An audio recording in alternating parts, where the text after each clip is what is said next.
এই দুনিয়ার পুরো জীবনটা এটা হচ্ছে লালসাময় একটা জীবন, লোভ, মরিচিকা, মায়াজাল।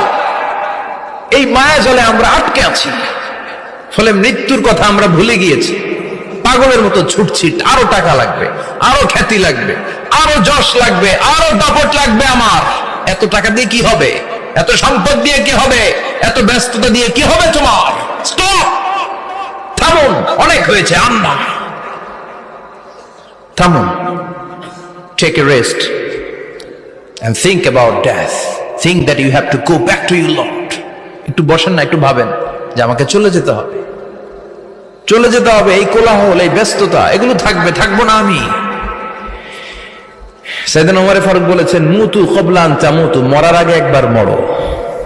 হাসিবু ক্বাবলা আন তুহাসাবু আলাইকুম, তোমার হিসাব নেওয়ার আগে তুমি একবার নিজের হিসাবটা করো না। কাগজ বের করে একটু লিখো না কি কি ভালো কাজ করছিলা, যেগুলো দিয়ে নাজাতের ওসিলা হতে পারে। 1 2 3, আর কি কি আকাম কুকাম করছো দেখো না।